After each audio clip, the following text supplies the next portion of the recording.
On se retrouve maintenant sur le stand de Explorate avec Dimitri. Bonjour Dimitri. Bonjour.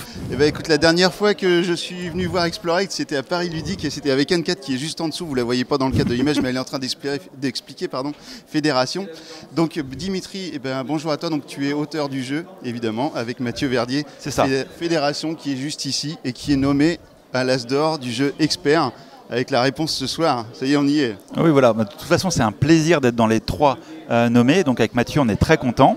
Et bon, on croise les doigts pour ce soir, on verra bien. Ah bah ouais, bah en même temps, il y a aussi du lourd, évidemment, à chaque fois. Hein, dans les nommés, il y a toujours du lourd en face. Donc là, on a Ark Nova et puis Carnegie. On est bien entouré, voilà, c'est très agréable, tous les jeux sont plaisants, enfin, moi j'aime bien les trois jeux, donc bon. Il y aura un beau lauréat. Alors niveau de fédération, où est-ce que vous en êtes? Parce que j'ai suivi un petit peu, parce que je voulais venir vous voir à Essen et puis j'ai pas réussi à y aller. J'ai vu que vous aviez vendu beaucoup de boîtes, vous en êtes où à peu près de fédération au niveau européen? Est-ce que ça s'exporte bien? Ah oui, bah alors en fait ça commence bien, en fait on est dans les tout débuts en fait, de l'export. Essen, c'était un gros succès complètement inattendu parce que au bout de 2 heures, on n'avait plus de jeu. Donc sur un salon de 4 jours, c'était assez étonnant. C'est un peu dur. mais ça fait plaisir, c'est un bon problème. Et c'est parce que vous aviez juste plus de boîtes ou parce que vous aviez on avait ramené toutes les boîtes on avait ramené toutes les boîtes qui nous restaient. Donc, mais il nous en restait plus beaucoup parce qu'il nous en restait que 200. Mais on vend 200 boîtes en 2 heures pour un petit éditeur comme nous, c'est énorme. Ouais, surtout que énorme. c'est pas des jeux à 10 €. Donc, ouais, bien sûr. Bah oui, Fédération, on est quand même sur un prix évidemment, mais c'est aussi beaucoup de matériel, c'est beaucoup de temps. Alors, on en discutait juste avant, c'est énormément de temps pour un jeu expert comme celui-ci, de test, etc. Ah, mais en termes de développement, d'équilibrage, c'est assez monstrueux en fait. C'est vrai que vous avez bossé depuis quand là-dessus avec Mathieu? Avec Mathieu depuis plus de 3 ans, et Mathieu avait déjà eu l'idée 3 ans avant en fait. Donc quand avec Mathieu on a échangé, il y avait déjà une avancée sur le jeu, on était sur un autre thème, il y avait plein de choses qui sont très différentes de ce qu'il est aujourd'hui. Mais il avait déjà travaillé dessus et on a retravaillé pendant 3 ans à deux pour arriver à ce qu'est Fédération aujourd'hui. Et parce qu'on voulait vraiment un produit qui nous corresponde, avec plein d'interactions, des petits effets waouh, des twists dans le jeu. Et on est très content. C'est son univers, hein, Mathieu. Hein, il avait déjà fait Ganymède. Il aime bien les jeux un petit peu comme ça dans l'espace, dans la science-fiction. Moi, je suis un grand fan de science-fiction. Donc, déjà avec Big Monster, on était dans un univers un peu espace. Et je suis très fan de toutes les séries autour. Donc, Fédération, c'est aussi un clin d'œil à la fois au 5e élément, à Star Wars, à Star Trek. Enfin, oui, avec Star Wars, ce clin d'œil était évident. Avec à 5e élément, j'ai pas vu. Alors, par contre. En fait, la verrière et la présidente du Sénat, ça fait vraiment penser à la chanteuse du 5e élément et à tout ce qu'on voit derrière. Ça. Parce qu'effectivement, là pour le coup, je l'avais pas vu celui-là. Bon là, le Sénat intergalactique, évidemment que voilà, ça nous fait penser à Star Wars. Le côté très coloré en fait vient plutôt de 5e élément et tout ça, où Star Wars on est sur quelque chose de très noir en fait. D'accord, bah oui, bien sûr. Et puis au niveau des projets futurs, alors j'imagine que ça doit tout le temps travailler dans la tête et puis tout le temps créer des prototypes, des choses comme ça. Oui, on rencontre des auteurs à la fois. Comme je suis à la fois auteur et éditeur, et il y a des projets qui avancent aussi. Oui, parce que vous êtes éditeur, c'est un juste coup, parce que je connais aussi Mathieu Roussel qui a fait à Wimbawe, donc ça c'est un Normand. Oui. Voilà, donc on se connaît très bien parce qu'il est du BAR, le bureau des auteurs rouennais, donc ça c'est un des amis, un des copains. Donc c'est ça, et à Wimbawe, on est je dirais à l'opposé quasiment en termes de public. Avec un public très familial sur la tradition des jeux de pli avec Wimbawe, et du côté expert dans le jeu de gestion avec Fédération. Donc on est un peu des deux côtés du spectre. Ouais. Et tu peux nous donner une petite info sur le prochain ou pas, non? Au moins dans quel environnement on va être? Il paraît que c'était un jeu plutôt familial. Oui, ce sera un jeu très familial, un peu dans la veine des 6 qui prend ou autre. D'accord. On va être sur un jeu de cartes. On est sur un jeu de cartes avec on va dire des préparations multi-guessing, des choses où on va dévoiler des cartes en même temps pour obtenir des plis, avec un jeu très dynamique. Avec des décomptes un peu qui sont des twists un peu malins, on va dire de collections qui vont être faites, des collections qui vont être faites via des plis et aussi via une récupération de cartes dans la main à la fin de la partie. Et ce sera de 3 à 5 joueurs. Et donc on avance dessus. On devrait être sur un univers avec des fruits personnalisés, des fraises un peu humanisées, des éléments comme ça. Donc on va travailler du côté très coloré, très coloré, très familial en fait. Vraiment pareil, un peu dans les cibles type Awimbawe sur le type de public en fait. Et ça, c'est toi l'auteur de ce jeu-là? Non, non. Non, en fait, c'est Luc et Romaric en fait, qui sont les deux auteurs en fait. D'accord.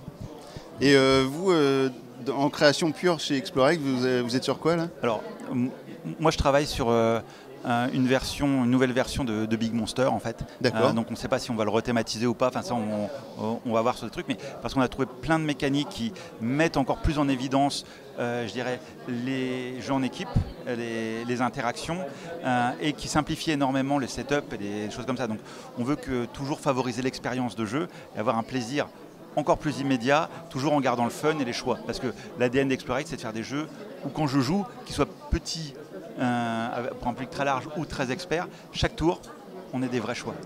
Comme spécialiste aussi, qui est très amusant, enfin qui est vraiment, pour le coup, même le thème, il est hyper fort dans ce jeu-là. Vous aimez bien quand les thèmes sont vraiment présents et puis les pousser à fond, quoi. On aime bien quand on peut trouver un petit déclencheur, un petit lien avec des styles très différents, parce que dans Spécialiste, on est vraiment sur la gestion de dés, mais la gestion de dés assez pointue, c'est-à-dire qu'on peut se retrouver vraiment dans la difficulté si on gère mal ses dés. C'est pas je dépense un maximum de dés pour faire des effets. Si on fait ça, on a des problèmes de spécialistes. Bon, en tout cas, ça représente déjà... parce qu'au final, Explorac, ça existe depuis combien de temps? Depuis 2018 en fait. Ah ouais, donc c'est tout jeune, ça fait 5 ans. Surtout 5 ans en plus avec les années... on s'est pris 2 ans de Covid. 5 ans avec les années un peu merdiques. Donc du coup, il y a déjà un catalogue vraiment assez ouf en fait en qualité de produit, quoi. Enfin, vous êtes vraiment déjà nommé à l'As d'Or à bout de la 5e année. En plus avec un jeu maison. C'est ça, on est très content et au fur et à mesure on progresse. Ouais. On s'appuie sur nos expériences passées. On a toujours une volonté de faire des jeux qui soient très visuels, avec beaucoup d'iconographie. On aime tout iconographier quasiment pour pas qu'il y ait de texte, pour que les gens rentrent dedans. Une fois qu'ils ont l'explication, l'iconographie, si elle est bien faite... Le cas de Fédération est très visuel. Hein. Et ça, c'est toujours une difficulté supplémentaire parce qu'il faut faire parler les icônes en fait. Et c'est pas toujours évident. Ouais. Bah écoute, super. Merci beaucoup. C'est super de t'avoir rencontré, parce que je suis bien content, parce que c'est vrai qu'à chaque fois j'ai parlé à Anne-Cat qui est hyper gentille, qui est charmante comme tout, mais ça fait plaisir de te rencontrer aussi et de pouvoir discuter avec toi. Et ben merci, et puis longue vie à Explorac, et puis on se retrouve dans un instant sur un autre stand pour découvrir d'autres jeux magnifiques, comme d'habitude à Cannes. Allez, ciao. Salut.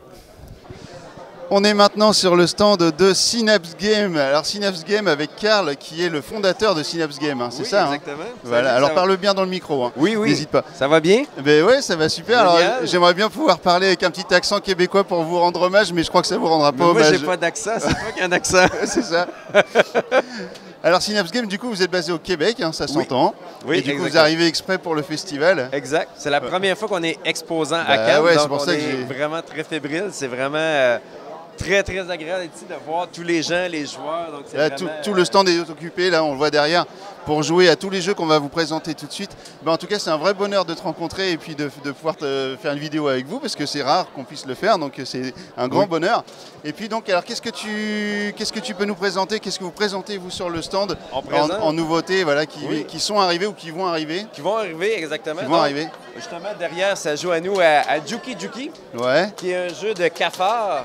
Donc, comme tu vois, il y a beaucoup de cafards sur la table et on va être armé de tapettes parce qu'on veut écrabouiller les cafards, justement. On en a un sur l'épaule. on en voit un peu partout. On a une infestation de cafards ici. Donc, et on va avoir une série de défis, en fait. Et on va être le plus rapide, soit à trouver le cafard. Il va y avoir des trucs de majorité, donc un paquet de trucs comme ça pour vraiment être hyper rapide. Et c'est un jeu jouet où les gens... Je vais reprendre la boîte pour la montrer. D'accord. Et voilà. Oh, j'ai un cafard de tomber. Donc, on a vraiment nos tapettes comme ça qui font un claquement et les gens retombent en enfance littéralement avec ce jouet-là. Ça nous rappelle la tapette à mouches, hein. Vous pouvez le faire aussi avec les mouches. Exactement, oui.